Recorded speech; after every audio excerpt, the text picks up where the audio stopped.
D'ici 48 heures, le centre-ville de Montréal sera bondé pour le Grand Prix de Formule 1. Selon Tourisme Montréal, on attend environ 350 000 visiteurs et peut-être même plus de touristes encore parce que cette année, l'événement est devancé de quelques semaines. D'habitude, ça se tient à la mi-juin.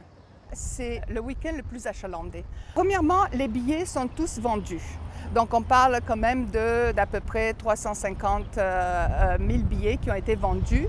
Donc, des personnes qui vont être sur le site. Il y a quand même un engouement certain, non seulement des Montréalais qui vont sortir, mais aussi des Ontariens, aussi des Québécois qui vont venir goûter non seulement au Grand Prix, au centre-ville, mais aussi l'effervescence montréalaise des séries.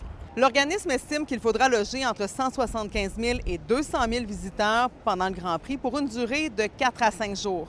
Une manne pour les hôteliers. On va connaître des sommets assez intéressants, 93 de taux d'hébergement pendant le week-end. Avec le changement de date, je pense que ça fait en sorte que les gens ont réservé un peu plus à la dernière minute, mais ça ne veut pas dire que ça a fait un gros changement. Nous, on était prêts, on le savait.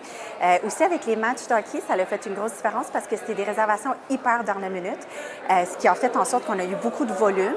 Et là, on s'attend, on est complet. En principe, à Montréal, la location de logements de type Airbnb n'est permise que du 10 juin au 10 septembre. Donc, trop tard pour l'événement. C'est un règlement qui est drastique, qui nuit aussi aux Montréalais, Montréalaises qui utilisent la plateforme pour générer des sous, pour faire face à la hausse du coût de la vie et qui nuit aussi à la capacité de la ville d'accueillir des événements internationaux comme la F1, en fin de semaine, je crois, en fin de semaine prochaine, et le Tour cycliste international à la fin de septembre.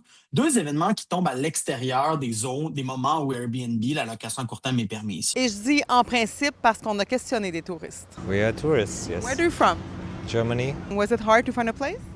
No, well, we found an Airbnb apartment, very well connected with Metro. But you know, it's illegal right now. Oh, I don't know, there were many. On a aussi fait le test et l'offre est là malgré l'interdiction. Comment vous allez réagir face à tout ça en fin de semaine? Pour nous, en fait, c'est du quotidien. Donc, de l'hébergement illégal, c'est une belle période pendant la F1 pour en faire. Donc, on est au courant qu'il va en avoir. Il n'y a pas de tolérance qui va être tolérée au niveau de la Ville de Montréal. Notre équipe est sur le terrain et va intervenir. Le tourisme à Montréal, c'est pas vrai que c'est seulement du 10 juin au 10 septembre annuellement. Les gens veulent venir voir des festivals d'hiver. Les gens veulent venir voir les couleurs en automne. Ce règlement-là doit être enlevé le plus rapidement possible. Est-ce que l'administration Martinez-Ferrada est prête à revoir son règlement municipal et à l'assouplir pour répondre à la demande des touristes, sachant que le Grand Prix de Montréal va se tenir en mai au moins jusqu'en 2035? À Montréal, Marc-Claude Paradis-Desfossés pour Nouveau Info.